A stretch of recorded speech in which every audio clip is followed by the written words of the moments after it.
This podcast is recorded on the traditional lands of the Boonwurrung and Bunurong people of the Kulin Nation. We pay our respects to their elders and acknowledge their connection to this land. There's no justice without First Nations justice.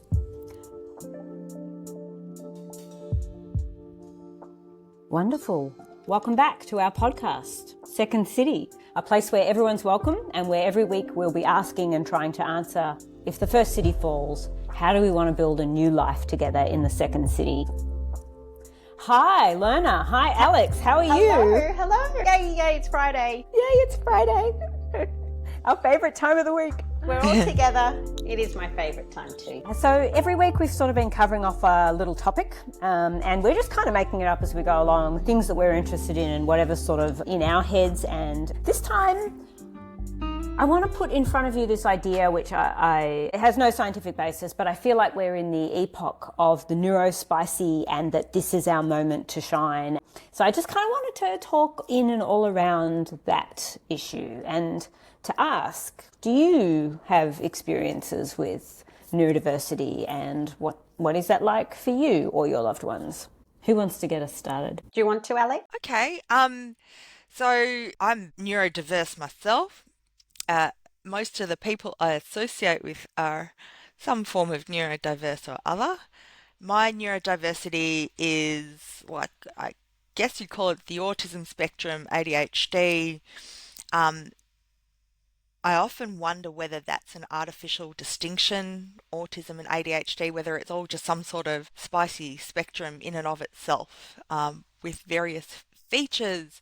And I think we're living in a remarkable time to be a bit odd in that way, because so much of life now can accommodate us in ways that it didn't used to be able. But I'll throw to you, Lerna. What's your experience of it? Well, I always remember growing up, I felt a bit different. You know, like I wasn't like your regular teen. When we come to social settings, more observant, I guess, a bit more introverted. Like I remember when I was a teenager, I would cry before a party. I was so anxious. And just the thought of having to walk through that door, you know, like if everyone's so excited they're going to a party, but I would be like so sick inside, like I'm bawling my eyes out that I'm going to this party. Oh. And then, but like that didn't have a name. Yeah, truly. When we were teenagers. Now, I think surely that has a name now, but it was anxiety. Yeah, people talk openly about social anxiety now. It's like everyone sort of acknowledges it and feels it. In fact, the weirdest thing happened.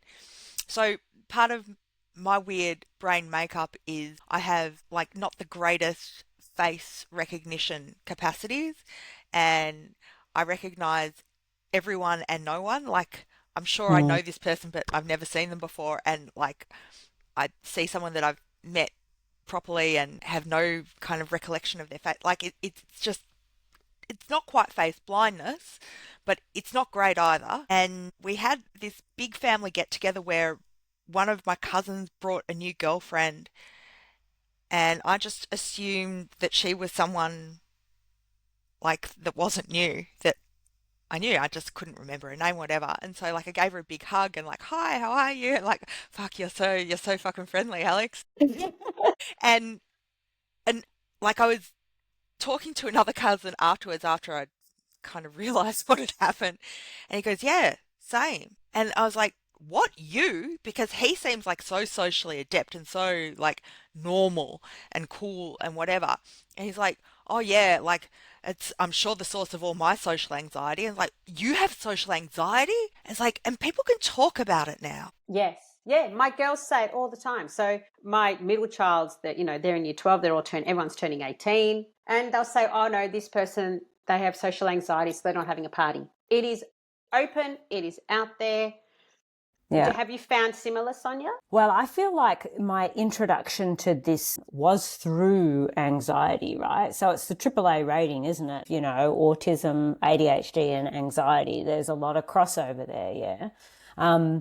And yeah, so back in the 90s, I think I just thought I was a bit weird. And I think I tried to put out a presentation of myself that was the opposite of what I really am. So to try and pretend to be confident and to pretend that I was comfortable. And I even used to say to people, I don't get embarrassed easily.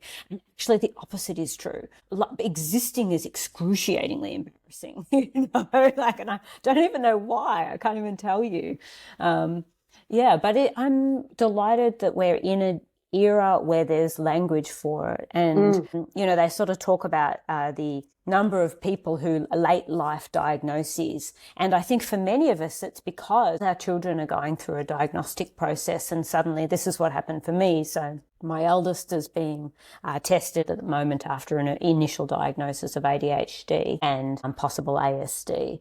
And it was in reading around that I suddenly thought, and in fact, I started following ADHD memes on Instagram, and every single one, I was just like, holy cow. Yeah, and so I feel very grateful that we finally are finding ways to talk about it and do something with it. And even noting that the discussion about the cost and expense of getting a diagnosis is in the public space. That's really important because as a parent who's paying for my child and looking at his experience and thinking, gee, I'd really like to go and get tested myself, but I can't afford to do that yet. I have found because, as a parent, I'm so much more aware and educated about this field compared to, say, when I was a teenager compared to my parents. So I remember when my child was very, very young, she was an absolute perfectionist to the point where she would do colouring in or a drawing and something would go out of the line. She would screw it up and chuck the paper away and start again. Wow. And I saw these traits that I see in my family, and I thought, okay, I've got to, knock this right now. And so I started, role playing of making me. I would make mistakes and go, oh, I've made a mistake again. Smart. Trying to normalize it to try and, because I had learnt so much. But I think, so we're just the awareness is so much more helpful compared to, say, generations before. Can I make an observation though, Lerna? What you're actually describing is something so gentle and loving, and I think we're still using the language of kind of our parents' approach to us, which is snap out of it kind of thing. Why can't you be more organized? When teachers used to say, well, she's got to be more organized, it's like, well, she's also got to grow another limb. Yeah. I feel autism spectrum disorder and ADHD are often contextualised and have been historically as a medical disorder. And I feel like we're also arriving at an era where we understand it not so much as a series of deficiencies, although I definitely want to acknowledge that for many people the lived experience is very difficult. But it is in fact a phenotype, not a disorder. And I think that's really interesting to consider because it's literally just a different way of doing cognition in your brain. It's about how your brain processes and responds to information. And even just holding that knowledge is so empowering to me. I have a brother who's intellectually disabled and has autism. And when we grew up, we're Gen X, right? So when we grew up in the 80s and 90s, he went off to a separate school, whereas now there's much more of an effort toward different learning styles to support people through a learning journey to remove the disabling elements of life. The human way my children are treated at their school, the honouring of their humanity as opposed to the pathologizing of, whatever their deficits might be. It's it's such a miracle. It's such a miracle that we're there.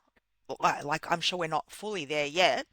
But the distance between when we were at school and just the viciousness of the approach to difference, compared to now. And how heavily we masked to get through it. And even just to realise now at, sort of 50-ish, that my whole personality might be a mask. Well, yes, because I'm really bad at small talk. I can't do it. Yeah. I'm so bad at it. And women mostly, when you meet, they are small talk. So I had to teach myself, okay, someone's going to ask me this. These are topics that I can think, talk about. So I go in prepared. We have to pay someone to teach me and the kids to do all of that. I love it because it's stage setting and expectation setting. Yeah. And that's in context setting. And I feel like if I were to describe myself and my life in childhood, it would be that I felt utterly naive to every situation I went into and like a tourist in every single situation that I was in. Description. And I was very diligent in trying to learn it and understand it, but everything felt bewildering. You're like an anthropologist going to foreign places at all times. At all times. And also like an anthropologist, and this is a character trait that I think that many neurodiverse people have, is that we're diligent in pattern recognition and scanning the environment for risks and isolated different things. And I think this is why I have this little theory, right, which is what I said at the beginning, which is that I feel like we're in the epoch of the neurospicy. And my theory, if you'll indulge me, is that I think that if neurotypicality brought us this hellscape timeline, maybe this is the era for a different way of thinking and for different divergent brains. Not only, they talk about Autism Awareness Month. I don't want autism awareness. I want autism ascendance. I want to see neurospicy people in positions of decision-making and leadership to bring all that brain has to offer and to bear on this moment in time. Sonia, that is like a deeply exciting as well as fascinating take, right? And because I'm just kind of wired to be contrarian, I kind of wonder, we got to this fucking hellscape of like neoliberalism, whatever, through neurotypicality being ascendant, perhaps, but like, did we also evolve as human beings to cooperate and be social, right? Like that's what marks us. So if we prioritize too much like the turning inwards, what do we lose as humans, and how do we build our second city if we're not together? So true. Don't we just need all of it? Yeah, like how do we kind of navigate that tension, do you reckon? Well, I feel like having a world that makes accommodations for neurodivergent ways of existing is a good start. Yeah. In the same way, when we talk about overcoming the patriarchy, it's not about installing a matriarchy so much as it is about equality. And so I guess when I talk about neurodivergent ascendancy, I don't mean at the exclusion of neurotypicality. It exists. Sure. The whole world is constructed for it. I just talk about making space and accommodations. I would really like a world that supports people like me, creative, innovative thinkers with hyper-focus, with I think I read somewhere it said a dopaminergic focus, right? For not a 9 to 5, an accommodation example might be, the State Gov is talking about enshrining work from home in law, for instance. Yes. That is an accommodation that serves me because it means that I can have that flexibility of workspace. Not ascendancy at the exclusion of what exists, just an acknowledgement that what exists is one way of doing things. Yeah. And if ever we needed to invite and empower people who have, whose very information processing systems are driven to noticing things, sensing threat, like when the vibes are off, right? To be able to take on board massive amounts of information about what's happening in the world and draw a conclusion, because we're not lost in the weeds. We see the pattern and we can tell a story about what that is. I think if ever there were a time that called for us to have an opportunity to show leadership and to have a microphone, just to have a bloody microphone, I feel now is that time. And so I want to say, spicy brethren, this is your time. Yeah. I think, going back to what Alex was saying about that we're social creatures and how do we get the connection, I think the biggest thing for that is to permit vulnerability in our societies. Brilliant. That covers everyone, neurotypical, neurodivergent. We need to make space and permission for that. And I think once we allow that, then the rest will flow. That's how I amen to that. I love what both of you have kind of put forward there, because just thinking in my brain about like my kids, and I really like that they're learning all those kind of things about how to exist in a neurotypical world, like the social rules and everything, because the person who's guiding them has such an emphasis on kindness. But to what you're both saying, her emphasis is also on like there's nothing broken about you whatsoever, right? And the world also needs to accommodate you as much as you need to accommodate the world. And then I think to like some people who are, to the best of my knowledge, not neurospicy at all, and have like all these social skills, but were quite cruel with them and would make no accommodations for anyone that unless it suited them, you know? And so that, you know, I don't want to get caught in that wrong binary thinking that, well, there's neurotypicals who are good at social and therefore, you know, good and kind to each other versus the people who are more internally focused and self-obsessed, because like that's a false dichotomy. Well, and I remember you describing some of the skills of one of your children, and my first instinct was, oh, that's familiar to me, because often people who are neurodiverse have a special subject, right? Like a specialist interest, if you will. And my partner's specialist interest is music and history, right? And don't get him started on either of those things. And my special interest is people. Yeah. And connection, funnily enough. My obsession is connection. And I think one of your children is also extremely interested in social relationships and very skilled maybe because they're a keen observer then. Yeah, brilliant. Absolutely. I love that. So I'm interested to know how we've coped in our life with our own challenges. What's worked? What hasn't worked? What would we do differently? Alex, how about you? So I don't know that I've got like good answers beyond people smarter than me and lots of drugs. Yeah. Like, and I still don't feel like I've got it down pat. Like, I feel really lucky that I lucked into being married to someone excellent, having kids who are like just my favorite people, and doing work that I adore and working for really, really, really good people, right? So falling ass first into good luck is like my hot tip for everyone, right? Like, I got fucking lucky. Within the good luck framework, I've had access to like good and bad medical advice, and you know, I found, you know, particularly certain ADHD medications have been a big game changer. But in terms of just learning about other humans and how to be with humans in the world, like I've learned all of that in the last, I don't know, 10, 12 years, like since my kids have been born.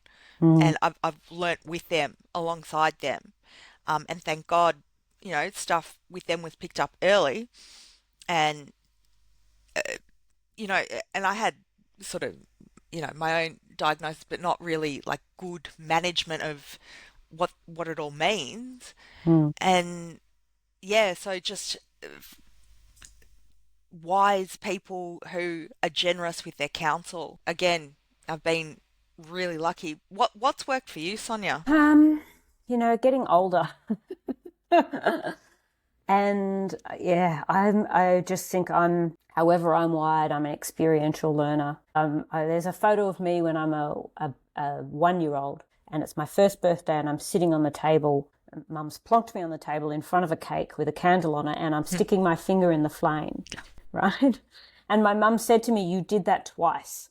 And it's like, once, interesting, twice to check. Did it hurt? In fact, it did, yes. And I feel like I've had to just get through, you know, I've been married and divorced twice, you know, I've had 2 children. I feel like I've just had to get through life and try everything once on science, and second, just to back that science in. And so it's taken a long time to accumulate enough experiences in my life to feel like I know how to get through it, and yeah, learn it by touching it. Yeah. Oh, I'm listening to you and thinking, fucking same, fucking same, fucking same. Yeah, I mean, like, uh, I I've had to learn through like not being the sort of friend that I should have been, right? That's a big one for me, and I want to be like the sort of friend that I need to be to people like who are precious, like you yeah, guys. yeah. Actually, that I would say is my biggest grief in life, is that I've not known how to do that well. I think, Alex, you actually said to me, oh, so when someone messages me, sometimes I put a little heart there to know that it's read. And I was like, that's a good idea. I'll do that. I never want someone to wonder whether like I'm cross or I'm Yes. contemptuous or something. I always want Yes. them to know that I feel in Yeah. a good way, unless I don't feel in a good way, in which case it's upon me to tell them why or examine myself. Am I being a fucking dickhead for Yeah. something? Yeah. And that's why, like, the current situation with, social media and texting and everything is so bad, because you can't get, Yes. expression and emotion through. And then you're left sitting, how am I supposed to read this? Do I read it this way or do I read it that way? And I will spend like, if forever, I always talk back things in my head. I'm the kind of person that will go back, remembering this conversation I had last week with this person. Did I say this? Should I not have said this? I Oh no. overanalyze every single The thing, agony. every conversation. Should I not have sent that message? Maybe I shouldn't have sent that message. Should I have sent? This is me. This is my head 24 hours a day. And messages are the worst thing, because you don't know. There's no tone. No, there isn't. And it's like, oh, is this what they meant? Maybe they meant this. Maybe they said bad in a mean way, or they're angry at me, and that was me growing up. Are you mad at me? It's like, I've done something wrong. Are you angry at me? Like, why do you think that? I don't know. I feel like you're angry at me. That's been my entire life. Yeah. Are you Have mad at me? emojis helped? And do you use a lot of emojis? If someone puts an emoji after the text, then you can frame, you can picture the voice and how they're actually saying it. Yeah, emojis help. One of the people that I learn from a lot is one of my bosses, and he's got like this kind of scary EQ, and it's why like I've become, I hope, a decent social researcher under him, because like he's mentored me, but he demonstrates, like he teaches by showing, and he knows that I'm going to panic about everything in exactly the way that you were both describing, and he he will be like explicit about what to panic about and what not to panic about. Oh, that's good. Yep. And I think just the more that we don't assume, and I think this goes as much for neurotypical people, even more so for neurotypical people than neurospicy folks, like assumptions are like where all sorts of problems happen, right? And so being a bit explicit or being too explicit could get annoying, I guess. But it also, like, it saves so much heartache. Like, I used to date guys, and I'd say, look, I'm not very good with kind of the flirting stuff and the, will they, won't they, whatever. I'll just tell you, I like you. I wanna be in a relationship. If you don't, let me know, and then we won't be. And you know, guys responded to that remarkably well, mostly, and unfortunately, because wish fewer had. That is a particular thing that makes me feel safe, is frank and truthful, and no game playing. There's no game playing. There's just direct, clear. It is what it is. It makes me feel safe. Yeah. That game playing is spot on. I do not play games. I'm hopeless at lying. I just can't. I can't play games and I can't lie. I think I can't hurt people. I find it difficult to perceive malicious intent in people. I'm inclined to believe the best in people. It's made me a little bit too trusting, I think, and maybe a bit naive, and then find it hard to protect myself with boundaries. That's been my challenge. I've noticed, Sonia, like, over a chip or two, like, I will have no problem completely maligning someone's character, and I'll say the most vile shit, right, about you know, whatever person that we both might know, and you'll always find like the grace, always. And I'm always amazed by it, but also educated and reminded of the complexity of human beings. Because, like, I have that grace for research subjects, right? There are very few research subjects that I'll say they're irredeemable, they're busts, whatever. Like, mostly never. But, like, people in positions of power, like, I'm much less amenable. I'm curious. I'm relentlessly curious. You know, why? How is it so? And almost like it's mystifying. How can you do that? What set of circumstances have made your skin thick enough? Because mine's not. Like, it's, as I said, existence is excruciating, you know. I read something that I thought was fascinating, which is that fMRI scans show that for people with ADHD, if you have a reduced amount of stimulation, so you're bored, it triggers some of the same, it triggers the pain centers in your brain, right?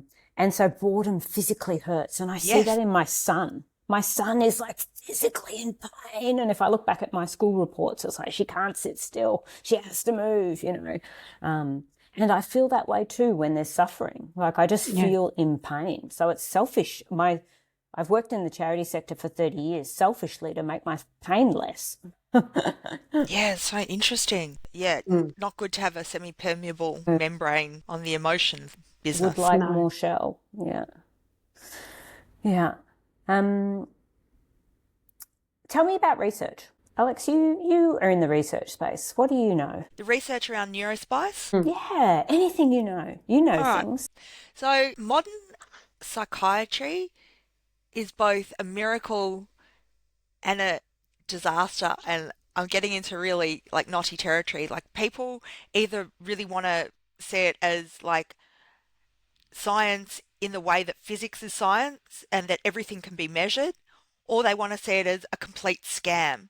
And, you know, the drug companies are all sucking us in so they can sell us stuff, and the drugs do more harm than good.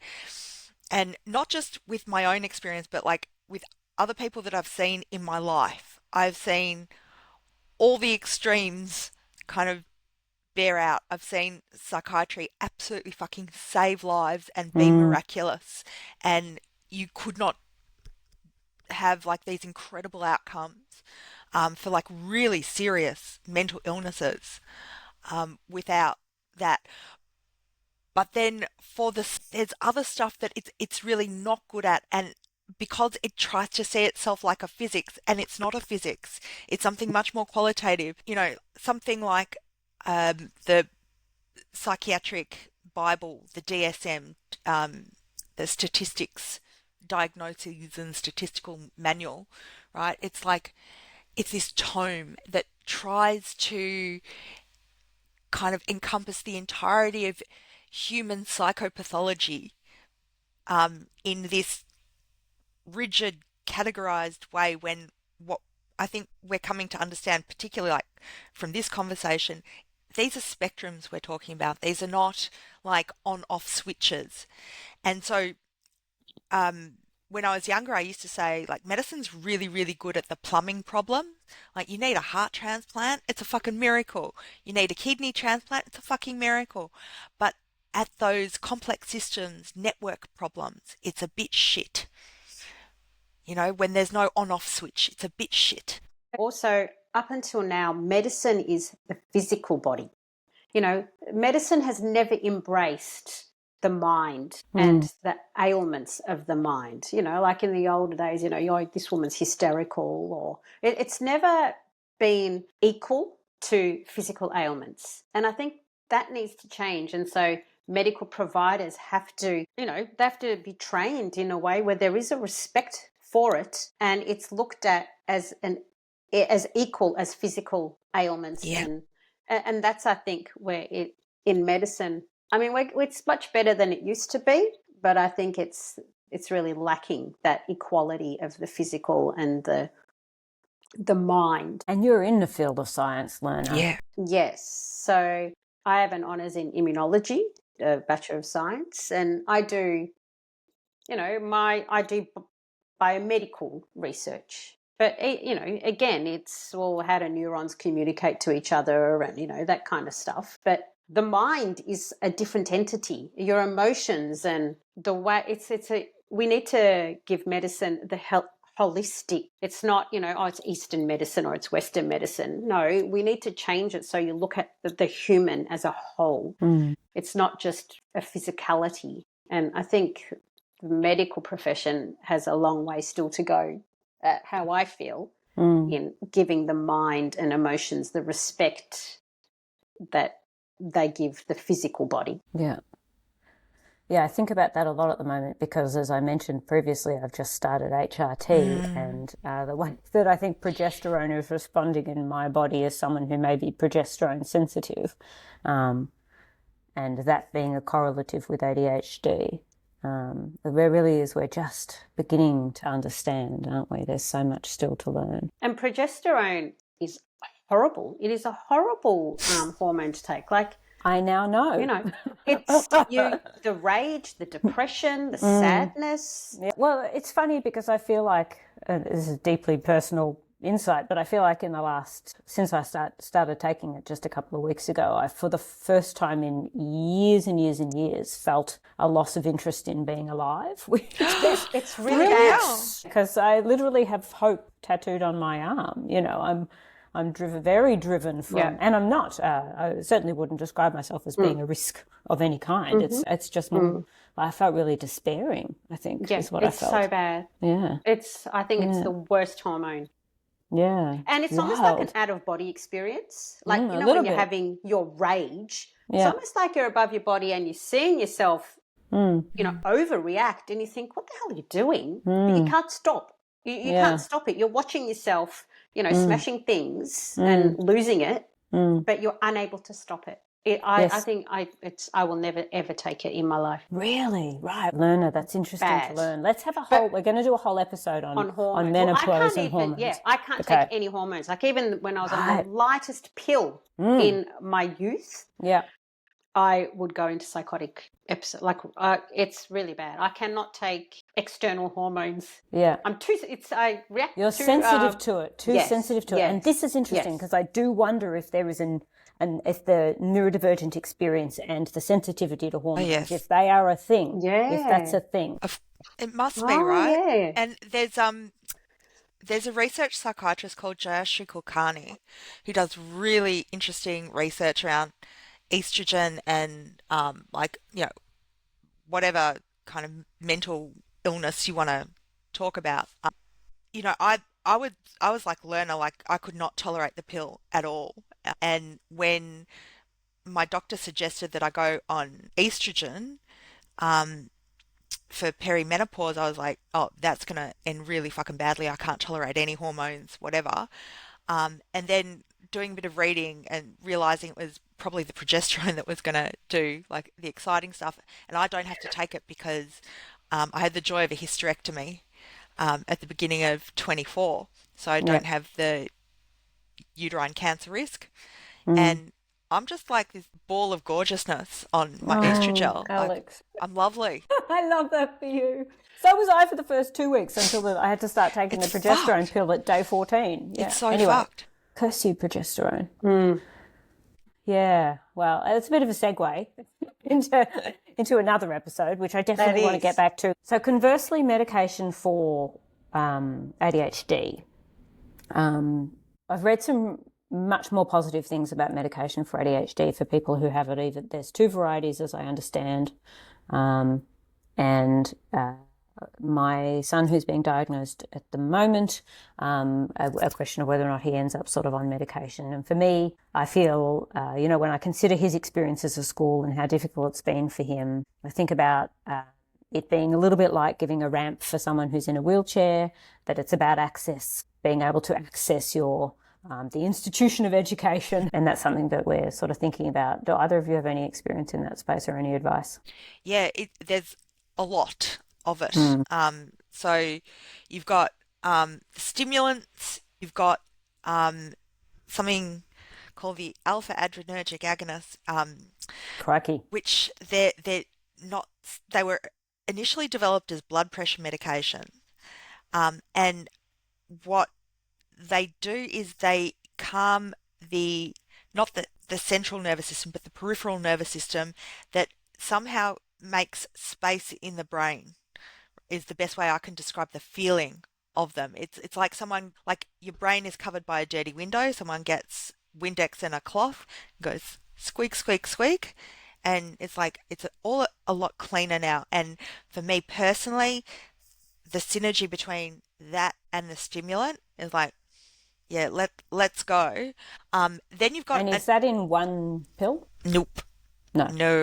no. And the stimulants come in like two broad categories. One is like the dexamphetamine category, and the other is the methylphenidate category, which is like Ritalin and all the offshoots of that. And you've got long-acting versions and different versions and whatever.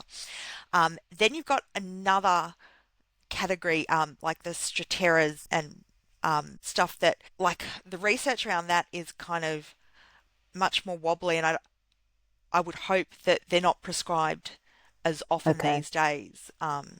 So as the first two categories. So that's kind of the very nutshell. I heard it described by someone who had used it for the first time as being the most overwhelming sensation they had was they had self-compassion for their experiences previously. Yeah, as if, like you say, with the Windex, the fog cleared and they could see, shit, I've been looking through this terrible dirt this whole time, and now I can give myself compassion for how hard it was for so long. And that's incredible. It is, isn't it? And when I watch my kid sort of trying to engage with a task and his experience physiologically looks like how I feel on my worst days, when I can't stay in one tab on my laptop for more than a second, and it's like touching a hot plate, trying to, until you really dig in, and then you deep dive in and you're really locked in and you get into the flow state and whatever, and that's glorious and I love it. But in your day job, of course, how many flow state opportunities are there? Right. It's a lot of just really trying to keep my finger on the hot plate, especially if I'm, as I am right now, dopamine deprived, progesterone overkill, and tired, because we're all tired, right? We're all tired. Neurospiciness in your life, how have you been able to use it to your advantage? And we'll finish on this because we're getting to the end of the hour. Lerna. I was going to say, do you want to go first, Alex, while I go for it, Alex? All right. So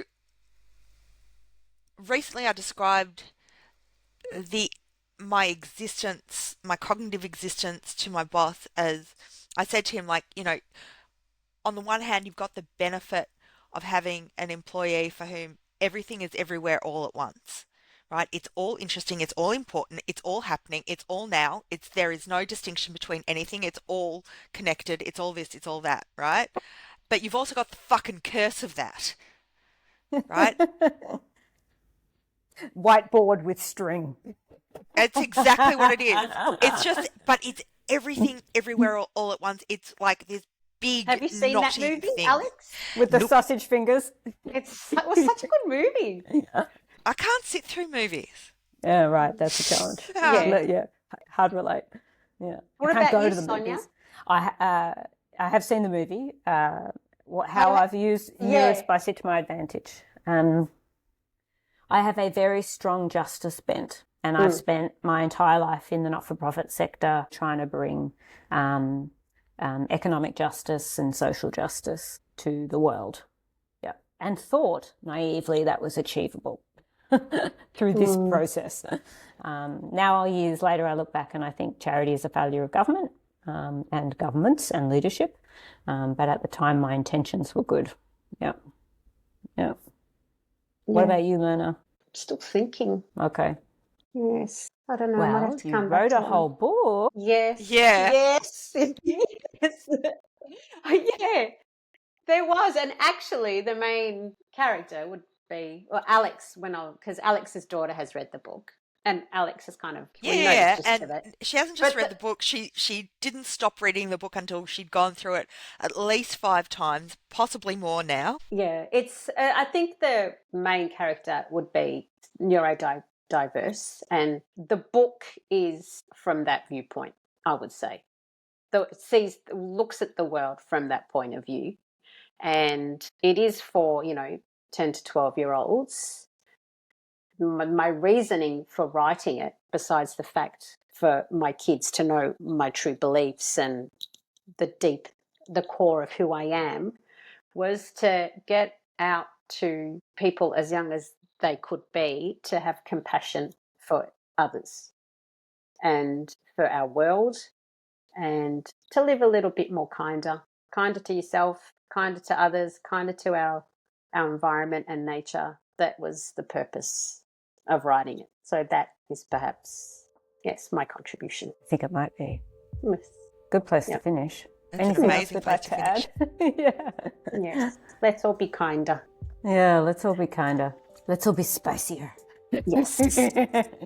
Or at least a little bit spicy. I mean, up to you. Yeah, spicy is good. All right, lovely people, I'm going to hit stop.